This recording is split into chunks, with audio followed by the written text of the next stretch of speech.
Hey, I'm Tina, a guitar player from Berlin. I got a lot of questions about guitar, about my guitar, that Ibanez AS50, and I was always very reluctant to make a video about gear because I personally don't care so much about gear. It has a lot to do with feel when I get a guitar, how it feels, if I like to play it, and I don't know all the details about measurements and whatnot, but I'm going to show you what I know and how I use my guitar and how I got it and everything else.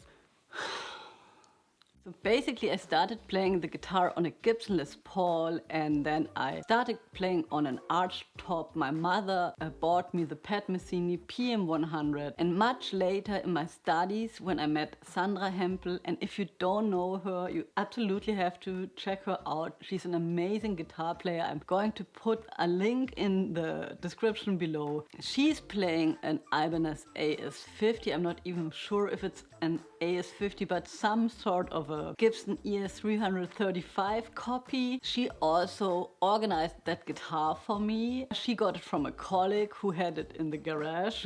I bought it from her for around 500 euros. I really like this guitar and I really like the neck of the guitar. It has a lot of the feel of a Gibson neck for my taste. It's not so thick, but it has more sustain, which I think really has big impact of how you're playing. If you know your note is going to ring out longer or shorter. It's not the greatest guitar. It doesn't have a lot of overtones. I like it, but it's maybe not perfect, but I have been playing it ever since. And actually my biggest wish is for a Gibson ES335, an older one, but I have to say you can't finance those guitars. Most of the guitars and equipment I finance and don't have the financial liquidity to buy a guitar for 5,000 or 6,000 euros at once. And if you want to have an older guitar, like a vintage guitar, it's for sure going to cost something around that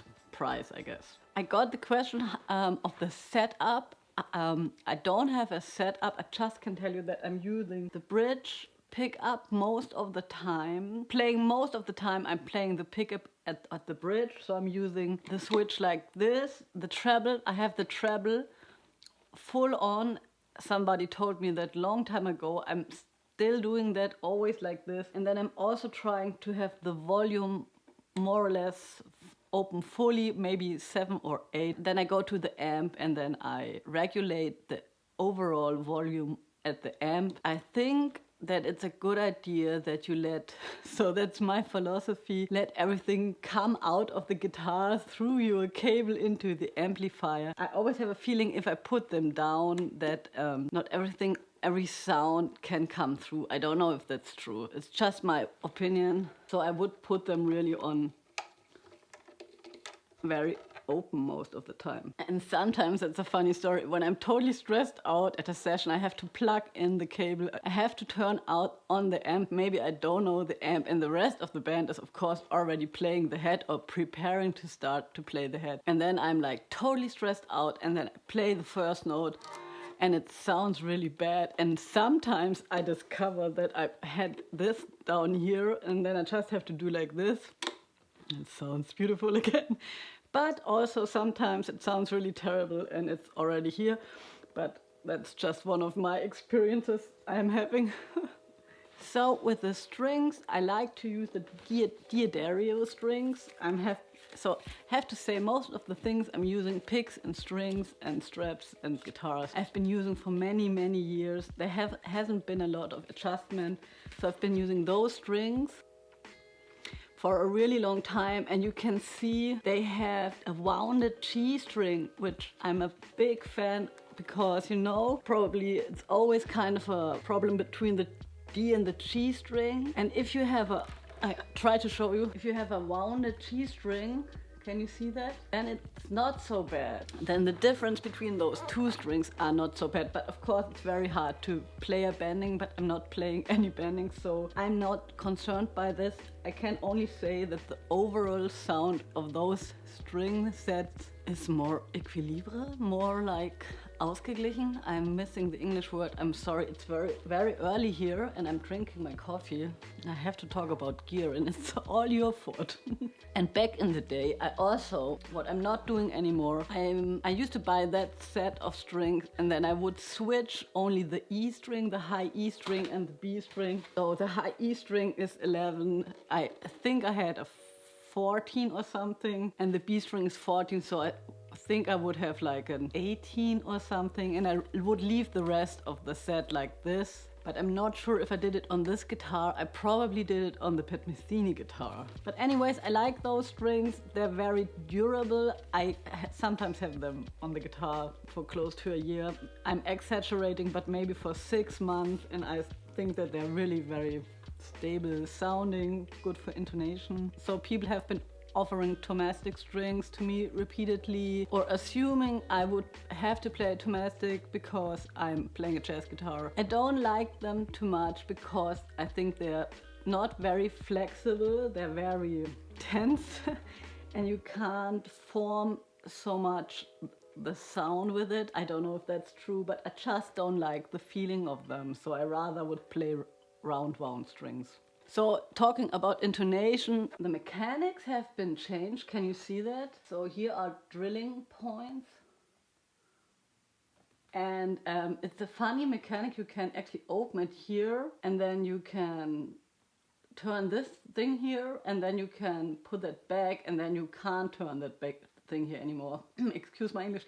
But I actually never do it. I just ignore them. I'm just using those the normal way to tune my guitar, and you can also see the guitar is from Japan. That's the number. If you know anything about it, let me know. I would be curious to know it. I think it's from the 80s or something, right? Or is it from 89? I don't know. Anyways, it's from Japan. That's a good sign. The bridge, of course, is very old, so I guess everything is original except the pickups. I don't know. If you could tell me which pickups those are, I would be really, in this case, I would be really interested to know the name of the pickups. I find that they sound great. I don't want to switch them. And yes, the bridge is very old and has a lot of, I don't know how to say it, but it's not very exact anymore, but it does the job, so I don't care. Also the guitar, I got it like this. You just have to believe me, it has those spots here. I don't know what the other player did. Also here, very kind of a brutal type of guitar player. So one thing that I really like about that guitar, and it's the main reason why I play it all the time, is it's very flexible. So if you're on a gig, like, you know, like on a wedding, and then you have to play a pop tune or like a more bluesy R&B type of song, or you have to play something funky, you can really do that with that guitar. Always having a hard time with the Mistvieh guitar to play like a Prince song, which is of course possible, but it's much easier with this guitar. Also, if you want to play like a distorted rock solo, then this guitar is also, it's like an all-round guitar. Still, I'm going to show you that Mistvieh guitar later on in the video. Still, I like to have both types of guitar because you can't have that acoustic sound or more traditional sound with that guitar. So if you would be playing like a more old-fashioned gig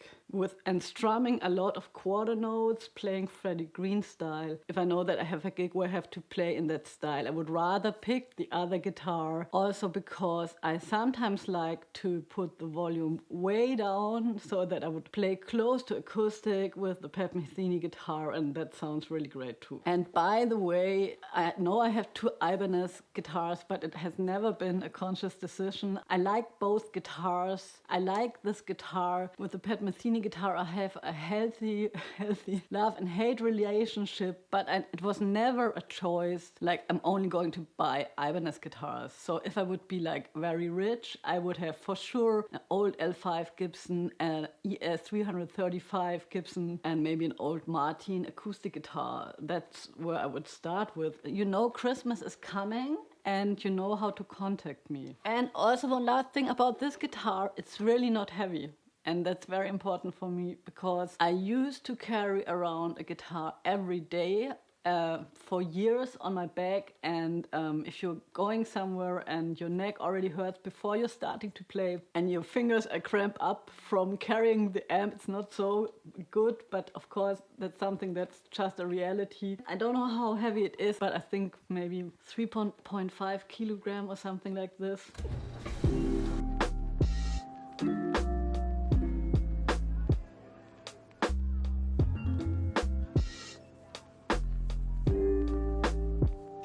Going to show you the amp I used to play because, you know, Kurt Rosenwinkel and the record East Coast Leather Fair that I've been listening to endlessly. He's playing old Polytone Mini Brute. I actually don't know which number, but I bought a Polytone Mini Brute and I love the sound, and it's incomparable for me. The problem is that the amp breaks down every 3 weeks and I stopped repairing it.